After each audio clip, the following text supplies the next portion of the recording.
Olá, saudações, salute a tutti. Sejam bem-vindas, sejam bem-vindos. Sou Leonardo Magalhães e você está no canal que trata de leitura, literatura e religião, filosofia e religião, história das religiões mundiais. E hoje estamos aí um ano, né, de pontificado, o Papa, um ano depois do Habemus Papam, né? Habemus Papam, famoso aí. Aí tive aquela, né, a comoção aí do conclave, inclusive na época tinha filme, né, filme do conclave. Então vamos fazer uma recapitulação, né, uma dica de leitura e lembrando desse um ano do pontificado aí do Leão XIV, tá? Então o Papa atual, Leão XIV, depois do Francisco, né? Então nós temos agora um Papa que vem da escola de Agostinho e tivemos o Papa Francisco da escola jesuíta, apesar que alguns acham que ele é franciscano, tá? Mas é jesuíta, tá? É que tinha vários papas aí, dominicano, beneditino, franciscanos, né? Mas o Francisco foi o primeiro jesuíta e agora o Prevost, né? Que é o Leão XIV, é o primeiro agustiniano, tá? Santo Agostinho, ok? Então eu vou dar uma dica aqui de leitura, muito interessante esse livro, lançado ano passado, então ainda não tinha algumas coisas acontecido, por exemplo, o lançamento em si, a questão da Maria, a Virgem Maria Medianeira, né? Tem uma confusão. Vamos pegar esses detalhes aí. Vou tirar o que tá dando reflexo medonho. Muito bem. Então, Leão XIV é o nome adotado enquanto Papa, né, o Bispo de Roma, a maior autoridade da Igreja Católica e da Cidade do Vaticano, né, que é o menor estado do mundo. Mas atualmente os católicos são 1,4 bilhão no mundo, tá? Muita gente, então. Uma das maiores religiões, o cristianismo tem mais de 2 bilhões, se somar mais ortodoxos, os anglicanos, né, protestantes em geral, tá? Então dá esse número aí.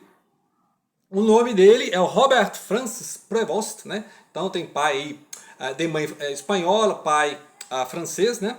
E italiano também. Então ele hoje é o soberano do Vaticano e líder da Igreja Católica no conjunto, né? E manter a unidade da igreja, né? Então, o momento, uma dificuldade de manter a unidade, um dos maiores desafios, tanto para as tensões dentro da própria igreja, né?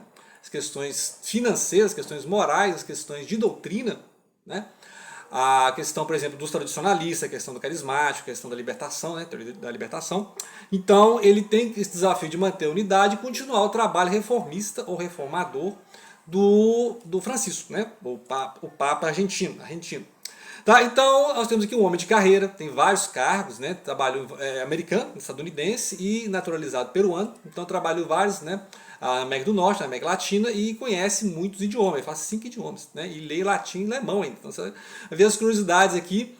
Aqui não é fácil ser papa, né? Não é fácil ser papa. Veio de lá o João Paulo II que falava quanto? 12 idiomas, né? Falava 12 idiomas, né? O Papa polonês. Então conheci vários idiomas. Então assim, o Papa tem que conhecer vários idiomas, tem que ter esse trabalho diplomático, né? Assim como o Papa Francisco teve. Vai comparar aqui o trabalho, né, do Francisco, a questão diplomática, tanto com a Igreja Ortodoxa, né, tanto com os judeus e os islãs. Tá? Então as visitas que o Papa Francisco fez a líderes sunitas e xiitas. Né? Então é esse trabalho que o Prevost, ou o Papa Leão XIV, tem que continuar. Tá? É um trabalho de apaziguamento, um trabalho de moderação, né, de paz. Né? Então ele trabalhou em Roma, então, né, italiano fluente e conhece muito a parte burocrática da igreja. Então ele, né, é um homem de carreira, de cargos. Então colocar a pessoa certa justamente porque ele conhece como é que funciona ali os trabalhos da igreja. Então tem muitas informações que eu estou selecionando. Então ele é o primeiro papa, né, de naturalidade peruana, primeiro papa de ter nascido estadunidense, né? O primeiro da ordem de Santo Agostinho, como eu falei, né? Então tiveram vários papas beneditinos, dominicanos, franciscanos, na lista aqui. Mas o Papa Francisco I jesuíta e ele primeiro agostiniano, né? Filho de Santo Agostinho, como ele diz, né? E ele foi prior da Ordem de Santo Agostinho, tá? De 2001 a 2013. Então, por aí, a parte burocrática, então ele conhece muito a ordem, né? Então, destacando aqui, ele continua, por exemplo, a encíclica, né, que não foi lançada pelo Francisco, inclusive esse livro que faz um apanhado tanto do Habemus Papas, de momento do conclave, quanto os últimos dias do Francisco, tá? E mostra que trabalharam juntos, então tem esse continuismo aí, né? E aí vai reforçar aqui quem pode votar, os 133 que votaram, e aqueles cardeais que poderiam ter sido papas e não foram, e aí fica discutindo quem vai ser amigo, quem vai ser rival, né?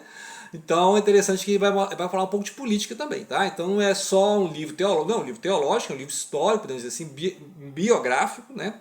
E também esses meandros aí de política, né? Quem são esses possíveis cardeais que poderiam ter sido e não foram, né? E aí vai explicar então o Papa Francisco nos últimos dias, né, a famosa cena da Páscoa, em que o Papa já estava enfraquecido pela doença, mas mesmo assim foi, né, a bênção sobre a cidade e o mundo. Né, e como é que foram as eleições dos últimos papas, né, volta um século ali com vários papas, e por que esse Papa é o Leão XIV, continuando, né, aí seguindo essa linha dos Leão, que Leão XIII é lá do Rerum Novarum, tá? Rerum Novarum, a encíclica, deixa eu ver se é isso mesmo. 1891. Ah, vou conferir qual papa aqui. É isso mesmo. 1891. E aí, gente, a encíclica que ele vai continuar aqui é a famosa. Essa agora é a Dilexio T. Porque tem a Dilexio Nós, né? De 2024, Papa Francisco. Está em diálogo aí. E o Dilexio T, que foi iniciada pelo Francisco, né? Papa Francisco, vai ser continuada por ele. Foi lançada em outubro, né? 4 de outubro de 25, né, é a data comemorativa de São Francisco de Assis, tá? 4 de outubro. Interessante isso aí. Então, a questão da opção pelos pobres, a questão da igreja de baixo para cima, né, a organização da igreja. Lembrar que tinha aquela proposta lá do Papa Francisco, a sinodal, né, a igreja sinodal, sínodos, né, a descentralização, enquanto que a encíclica vai pedir, né, continuismo aí da tradição franciscana, a opção pelos pobres, vai pregar a solidariedade, a caridade, né, a fé sem caridade é vazia, né, então a fé se manifesta pela caridade. Né, então tem algo a ver aí com continuar o Rerum Novarum, né, e vai continuar também a Fratelli Tutti do Francisco. Tá? Então é interessante esse diálogo entre as encíclicas e essa que nós estamos falando aqui é a Dilexi Te, que é Eu Te Amei, é um trecho do Apocalipse, da Revelação. E outro interessante aqui que no pontificado de 1º de novembro, né, ele declarou mais um doutor da igreja. Lembrar que doutor da igreja é São Tomás de Aquino, né? São Tomás de Aquino é famoso aí. Então ele levou ao mesmo status, né? São Tomás de Aquino. O santo John Henry Newman, né? O Henry Newman é famoso aí, São Henry Newman, que veio da igreja anglicana. Tá? Então a anglicana é os católicos da Inglaterra, né? Lembrar que separar lá com Henrique VIII, etc., que é a questão do divórcio. Né? Então, ele é o 38º doutor da igreja. Tá? Então é interessante. E também, aí destaque também para a polêmica, né, da Mater Populi Fidelis. Tá? É a mãe dos fiéis, ou a mãe do povo fiel, a mãe dos devotos, que é uma encíclica não é escrita por ele, mas é do Discastério. São 16 subsecretarias, né? Da evangelização, da doutrina, etc. Tá? Então imagine, são vários ministros. Né? Então o ministro da doutrina, né, em 16 dicastérios, esse é o dicastério para a doutrina da fé. Então em 4 de novembro, ou seja, um mês depois que foi lançada a Dilexi Te, a lançar essa polêmica da Maria Medianeira. Tá? Que aí a Corredentora, eu já falei que em algum vídeo eu falei desse assunto, porque foi uma coisa polêmica, não só nas redes católicas, tá? Então eu acompanho as redes católicas, as redes protestantes, tá? Evangélicas, né? É uma coisa aí que deu muita repercussão. E está em contraponto ou conversa com a Misericordioso Redentor, que é de 1928, do Papa Pio XI. Tá? Então, interessante como é que a encíclica está em conversa ou contraponto, em diálogo ou contraponto com outra encíclica. Tá? Então, esses foram os pontos até agora, né? Ou seja, o continuismo, né? Continuar, apesar que ele é mais ao centro. Tá? O pessoal fala que o Francisco é até comunista. Esse Francisco é muito esquerdista. Não, mas então o Leão XIV traz mais ao centro, né? Mas continua a reforma. Então, completou de Dilexi Te.